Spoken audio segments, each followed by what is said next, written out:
Khamenei की secret location किसने बताई, वो 5 विभीषण कौन जो बने अमेरिका के मददगार। एक ब्रिटेन की गोद में बैठा, दूसरा इजराइल को रिपोर्ट देता, तीसरे ने जिनेवा में बनाया था प्लान। ईरान के निशाने पर क्यों आए ओमान पाकिस्तान, रमजान के महीने में हमला क्यों, बड़ा खुलासा। खामेनेई का खानदान खत्म करवाने वाला वो व्यक्ति कौन है जिसने अमेरिका और इजराइल तक बिल्कुल सटीक जानकारी पहुंचाई, और इजराइल जो कि रात के अंधेरे में मिसाइल दागना चाहता था, वो दिन के उजाले बिल्कुल सुबह सुबह मिसाइल बरसाने लगा।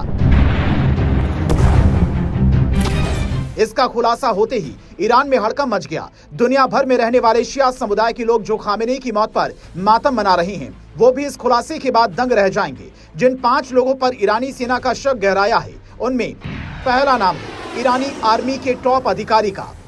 साल 2018 में इजरायली खुफिया एजेंसी मोसाद के एजेंट ने तेहरान से हजारों डॉक्यूमेंट्स चुराए थे। फिर 7 साल बाद उससे जुड़े परमाणु वैज्ञानिकों को निशाना बनाया।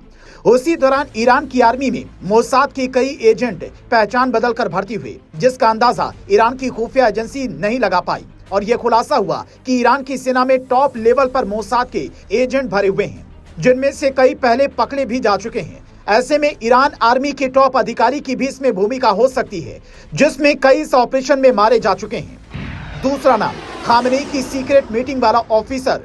जिस दिन यह हमला हुआ, उस दिन खामेनेई ने एक सीक्रेट मीटिंग की थी, जिसमें सिर्फ उनके भरोसेमंद लोग शामिल थे। कहा जा रहा है कि उससे पहले उन्होंने एक अज्ञात व्यक्ति से मुलाकात की थी, जिसे एक भरोसेमंद ने मिलवाया, और खामेनेई की लोकेशन सीधा इजराइल के पास पहुंच गई थी। और इजराइल जो कि रात में हमला करने वाला था, उसने लोकेशन मिलते ही सुबह सुबह धावा बोल दिया। अब ये कैसे हुआ, इसकी जानकारी सामने नहीं आई, पर इस दावे के बाद ईरान के टॉप ऑफिसर ने किसी भी बाहरी से मिलना बंद कर दिया। तीसरा नाम है रजा पहलवी।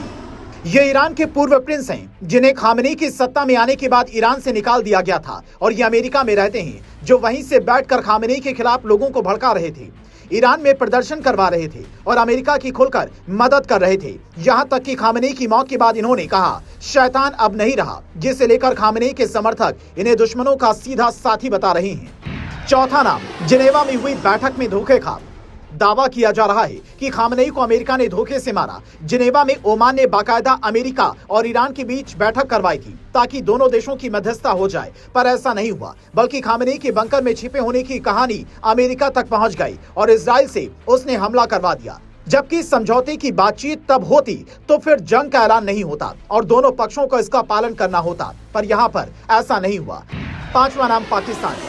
पाकिस्तान की भूमिका तो इस युद्ध में इतनी बड़ी है कि उसने रमजान के महीने में भी एक मुस्लिम मुल्क का साथ नहीं दिया, बल्कि अमेरिका की गोद में बैठकर उसने ईरान से जुड़ी जानकारियां अमेरिका तक पहुंचाई। और जब लगा कि पकड़ा जाएगा, तो सोशल मीडिया पर शहबाज ईरान पर हुए हमले की निंदा करने लगे।